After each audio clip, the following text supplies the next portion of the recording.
le produit de cette relation, une vie dédiée et intentionnelle de bonne œuvre. Autrement dit, les bonnes œuvres dans votre vie, même si elles ne constituent pas le fondement de votre relation avec Dieu, sont le résultat d'une telle relation qui se fait uniquement par grâce. Comme le dit également Tite 2, 11 à 12, car la grâce de Dieu est apparue, apportant le salut à tous. Les hommes, nous enseignant que, renonçant à l'impiété et aux convoitises du monde, nous devons vivre sobrement, justement et pieusement dans ce monde. La grâce, elle nous apporte le salut, mais aussi la même grâce nous enseigne, nous rend capables, nous équipe, nous fortifie, nous transforme pour vivre sobrement, justement et pieusement dans ce monde. Du début à la fin, la grâce est le fondement de tout, non seulement de votre salut, mais aussi de votre sanctification.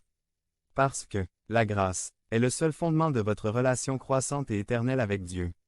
En tant qu'héritiers de la réforme du XVIe siècle, nous devons apprendre à vivre et à avoir confiance en la grâce de Dieu. Si vous nous visitez pour la première fois et que vous entendez parler de ce Dieu merveilleux et miséricordieux et que vous souhaitez en savoir plus sur lui, je vous encourage à assister à une conférence que nous appelons Point de départ que nous proposons le dimanche à 10h, 30h ou 19h.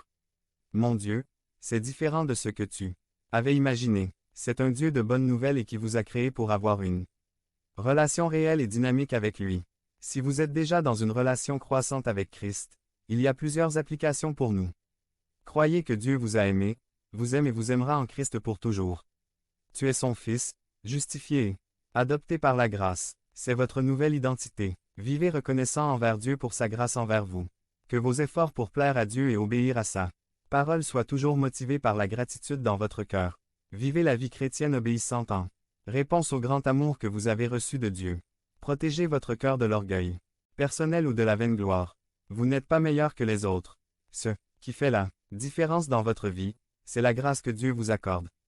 Par la grâce de Dieu, vous êtes ce que vous êtes. La vantardise et l'orgueil personnel sont annihilés par la grâce de Dieu. Partagez et transmettez avec enthousiasme le message de grâce à Dieu avec les gens autour de vous. Communiquez la bonne nouvelle de l'amour de Dieu manifesté sur la croix du Calvaire. Que votre joie soit de voir les gens entrer dans une relation vivante et croissante avec Christ. Occupez-vous des bonnes œuvres que Dieu a préparées pour vous et qui sont clairement enseignées dans l'Écriture. Point. La réforme religieuse du XVIe siècle a remis la grâce de Dieu au centre. Tout est par grâce. Vivons immergés dans cette grâce merveilleuse et sublime de notre Dieu en Christ parce que la grâce est le seul fondement de votre relation croissante et éternelle avec Dieu.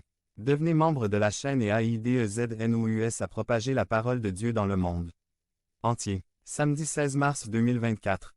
P4.